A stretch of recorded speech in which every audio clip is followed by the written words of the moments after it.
So we're going to be talking about aging in place, and that's becoming increasingly a commonly used term and something that is presenting is more and more important as the population ages, and you have something like 90% of people say that they want to stay at home. And that sounds like it should be easy, but as the phase of older adulthood grows longer and longer, presents more and more challenges. So we have four people today who think a lot about that and have some good solutions and some problems, some additional challenges that I had not thought of. And we're going to hear all of that. But I want to start just by talking about the term aging in place and defining it. And maybe your work with Honor could sort of provide a nice intro to that. Yeah, certainly. So at Honor, we actually assist folks in their homes, and we use the definition of home very broadly. So it could be an assisted living facility, it could be inside a skilled nursing facility even, but oftentimes it's inside the home that people have worked so hard to actually own.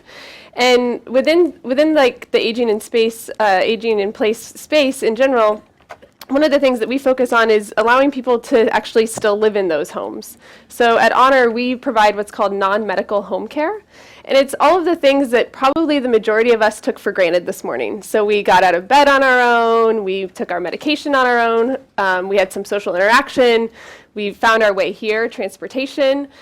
So we really think about aging in place as a place in a conversation around independence, and independence being defined very broadly. And in a previous conversation, we were talking about independence, and she was saying that she doesn't want to cook. Like outsourcing that would be really wonderful. And so I think we all have to also ask our own selves of what is aging in place and what are the services that we need around us to successfully do that over a longer period of time. Right. So does anyone have a different take on, does that raise any issues about aging in place, possibly meaning agency and ability to age as you wish, or is there an idea of what aging in place needs to mean to define our terms going forward? Yeah. Yeah. Well, we in the Good Neighbors of Park Slope have a slightly different, we're related to your definition, because what we have found is that we are people who have lived in the neighborhood for 40 years, 45 years, 50 years, and live in houses that we love, and we literally want to stay there as long as we possibly can. And we've tried to figure out how to do this, and we're doing this as we're trying to do this as a community organization. We've created a community organization where we help each other stay in our homes. And it's been very exciting. We have, it turns out that in Park Slope, we have many people who were wanting this very thing. And our membership, we started 2 years ago. We started with maybe no members, and we now have 550 members in the community. And what we are focusing on now is creating a large social network and an educational network and an advocacy network, so that we can meet each other, meet other people who are in the same situation, and give each other emotional support, basically. And we do a wide variety of things. We also are planning, as in the village movement around the country, to eventually create something a little more like what you're doing, which is helping each other with concrete services, maybe taking people to the doctor, calling each other to check in every day, people who live alone, if people need help, with going with them to the doctor, to an appointment, and being picked up from a medical treatment, we'll do that. And so we're hoping to do this. We're starting out doing it totally as volunteers. And so it's very, very inexpensive. This is a very inexpensive village, one of the least expensive that I've heard of. We hope that we'll be able to keep it that way, so that as many people as possible can join with us. And so that's something that's possible in Park Slope, Brooklyn, which is also where I live. And it is a generally, relative to the rest of the country, certainly affluent, educated, population dense area with a lot of resources. Are there additional challenges that could make the approach to aging in place completely different in another sort of community?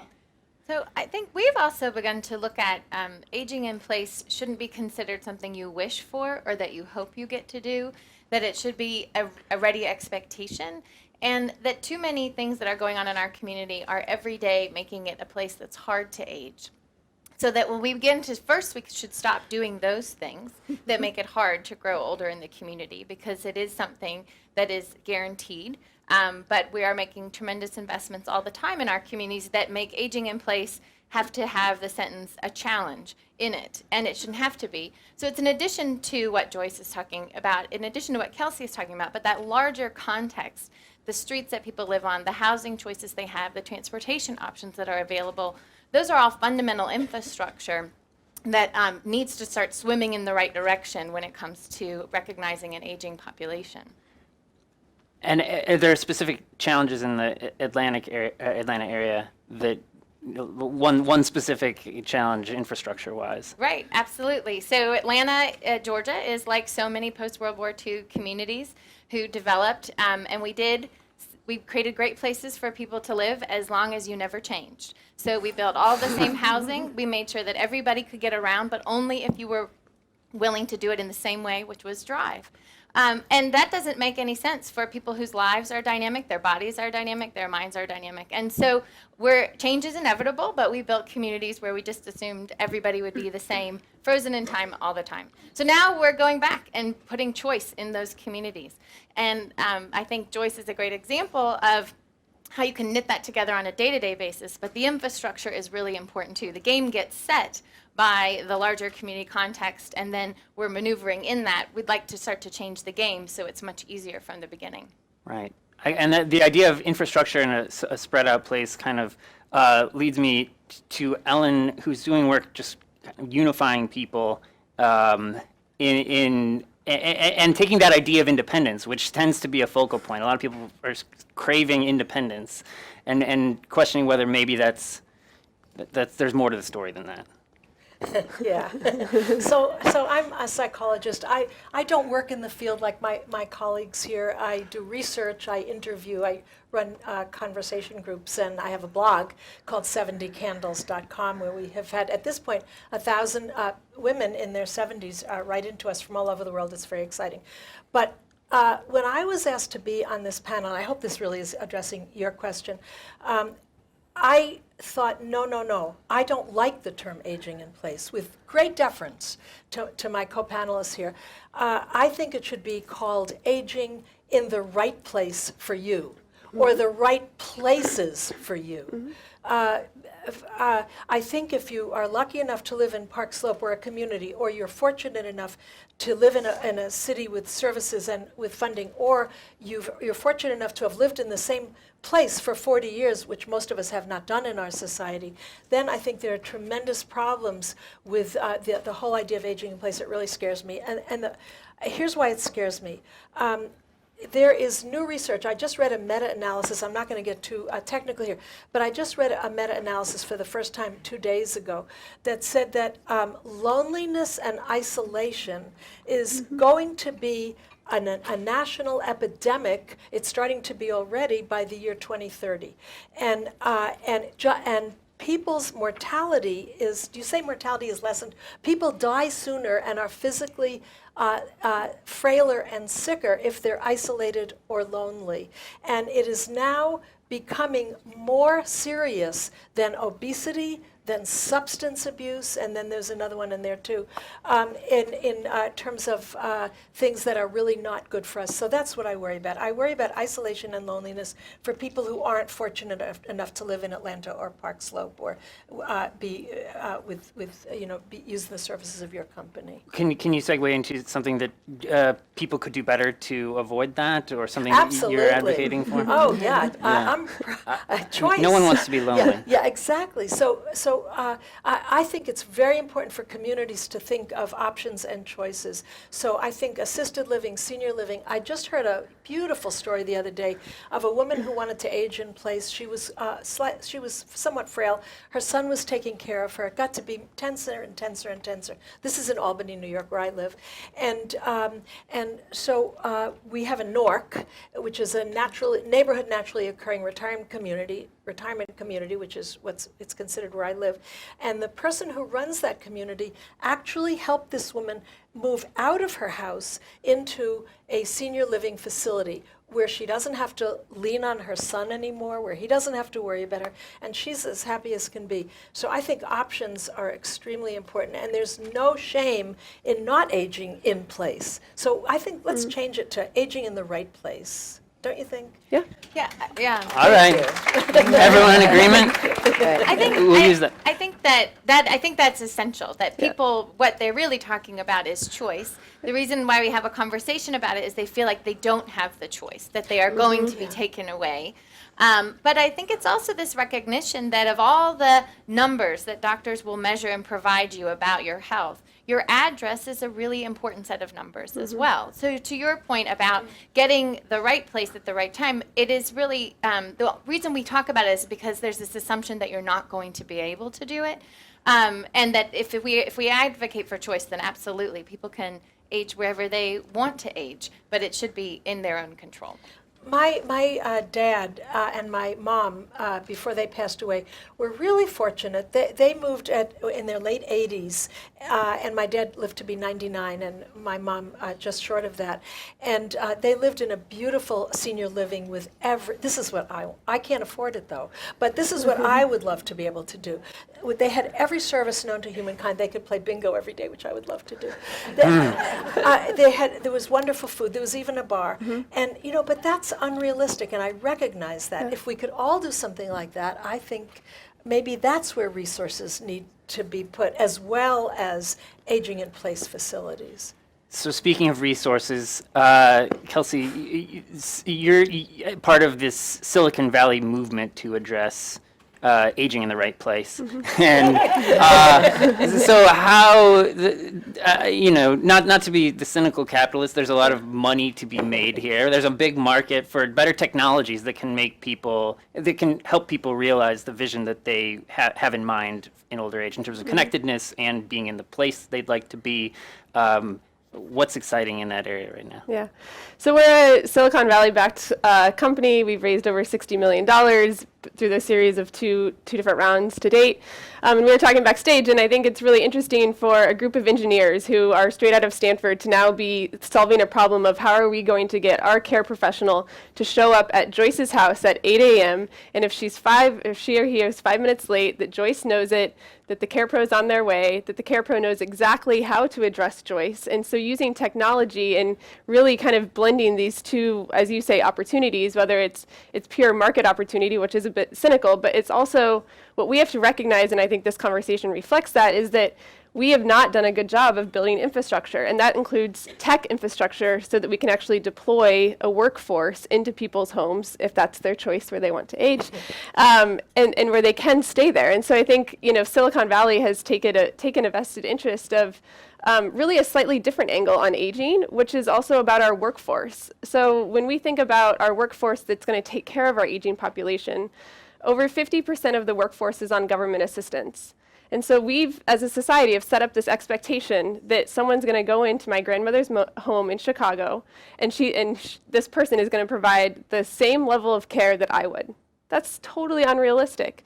And so we have kind of overhauled it by really investing in our workforce differently, and that includes giving them technology, but they're also employees of ours. So they're W-2, we train them, and we're really focused on how do we uplift this workforce in instances where there's not a slope park and kind of a co-opt model, that we can actually create one within various metropolitan areas throughout the U.S.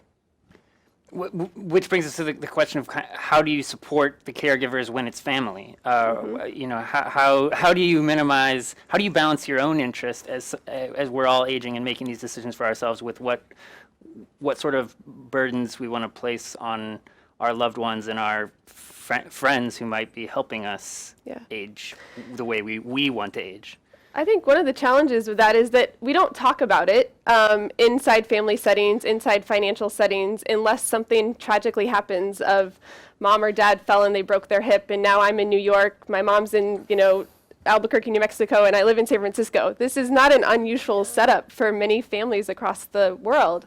And so I think having a conversation and even a forum like this to really initiate that, to say, how do I want to age in place? What are the financial resources that must consist of, so that I can really age in the place that I choose to? And I think that really lends to kind of this other question that we're not having yet in our broader topics, which is who's going to pay for all of this? And, Right. That's a huge issue, which comes down to the family caregiver, which is, can I afford help so that I can get some respite, or can I not? And then obviously now we're faced with a sandwich generation, which is many folks raising their own kids and their parents are moving in with them and they're juggling soccer practice and oncology appointments. And that's I also... just want to add, so Yeah. there's another way to look at the sandwich generation, Yeah. too. So I'm a different generation from you. I'm an older generation, but we're the sandwich generation, Yeah, too. yeah. Because many people my age have spouses to Yep. take care of. Yep. And that's another form of caretaking Absolutely. that's very important. Yes, completely agree. Ellen, you've used the term positive aging. What do you mean by that? Is it For me, positive aging, I have a colleague here, Dr. Elaine O'Brien. The two of us graduated from a program called the Master of Arts in Positive Psychology program at the University of Pennsylvania. I actually, isn't a plug or anything, I'll do this really quickly. I've gotten my PhD decades ago, and at the age of 69, I went back to school and I got a second master's degree and I focused on positive aging because I thought that, oh my gosh, when I started to look at the literature on aging, what did I find? What kind of assistive devices do you need to keep safe at home? Yep. And most of the literature on aging in place, really, we're trying to change that here, is about assistive devices and changing the format. You don't have slippery rugs and stuff like that. But what's forgotten in that literature is social connections and thriving and what makes you happy. So that's what I mean by positive aging. right? Not just trying to minimize the bad, but to optimize the good. Yes, exactly, and not just looking at safety. And this is interesting for all you generation below me here who are have aging parents.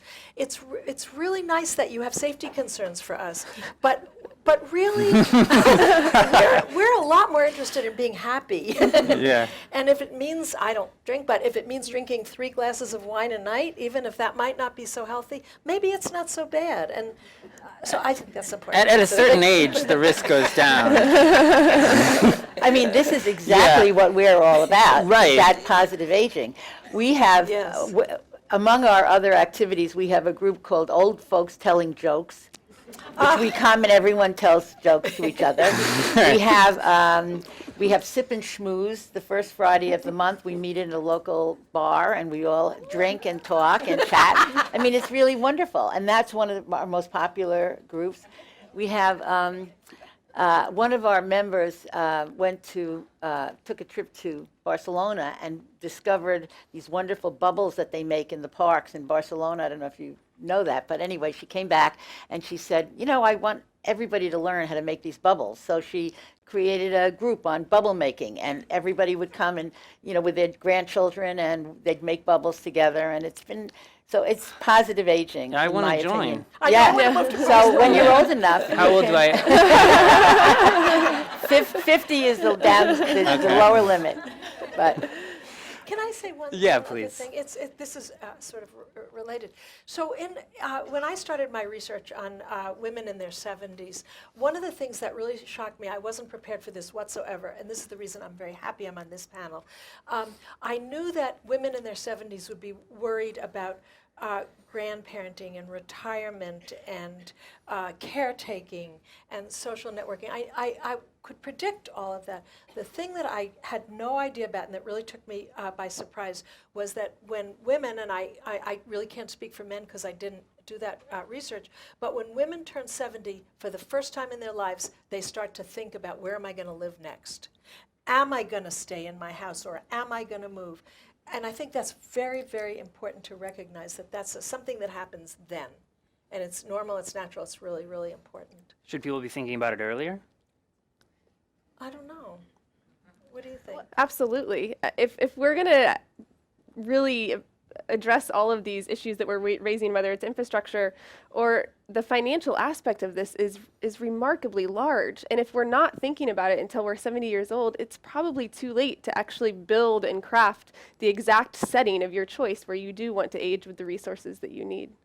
And I think that we can't discount that we have this tremendous opportunity, because while we do have a huge number, larger than ever in our history, of people who are taking care of someone older, it also means they're learning about the challenges before they come as a personal experience. And that didn't ever happen before. It used to be that we didn't live very long, and then it used to be that we lived long, but we were discovering it every day.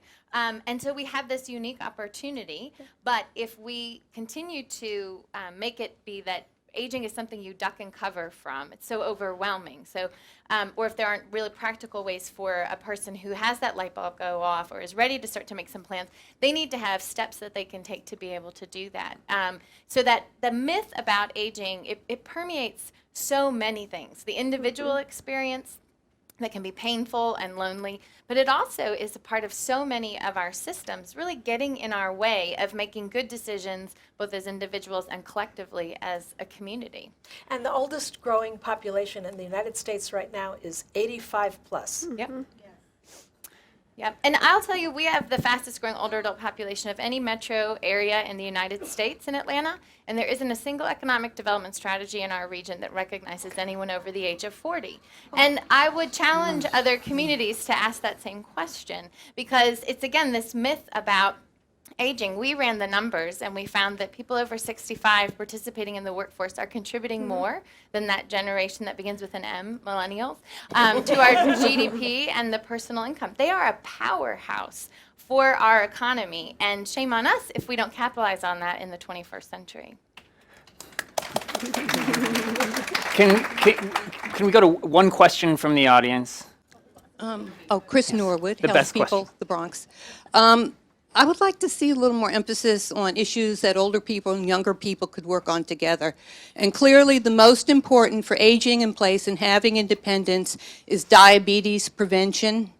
Diabetes is the main cause of amputations, doubles heart disease. It raises Alzheimer's risk by 40 to 70%. Medicare has now said they will be the first insurance to pay for it, but if you look at the reimbursement they're going to offer, which is going to average out to, for most people, about $120 a person for a year-long course in prevention, people are not going to be able to do the prevention. It's not in Medicaid. And I'm curious why this isn't a larger issue, because it is absolutely the main cause for older people of having physical disabilities, for being so chronically ill that their families are, just so pressed to take care of them. Is this on any of your radars? I'm sure it is. Yeah. And what can we do I better? think diabetes is an example of how we have to rethink most of our systems of care, both on the prevention side, so recognizing that where people live, their choices, their opportunity to be active, have healthy food, all of those things that keep you healthy throughout your lifetime, that those fall apart for a lot of people. And then if people do have diabetes, that the system of care can be so focused on episodes and not, and in the clinical setting, and not in the kind of work that, many people here are doing, which is about the home and the community. And that's what keeps you healthy, even if you do have a chronic condition like diabetes. So it is really an important lens into systems that have to change across the board. Anyone else on the diabetes? Yeah, I think one of the things that we struggle with is that we sit outside the healthcare system, right? Medicare doesn't recognize home care services as being an instrumental effector of health outcomes. And so we're starting to see some movement from the federal government, but also other payers. So some of the work that I do at Honor is focused on getting hospitals to pay for non-medical home care as a way to reduce readmissions, help people transition home effectively. We're launching a big partnership with the Medicare Advantage plan as well. So I think these conversations are starting to stem, but there really has to be a redesign of the system. And we just got a prevention visit for Medicare done 4 years ago. So we're really early in our infancy of really redesigning something that is about prevention and education, but I think your point is really well taken. This has been a great discussion. I am going to start saying aging in the right place now. Thank you so much. Thank you to our panelists. Thank you very much.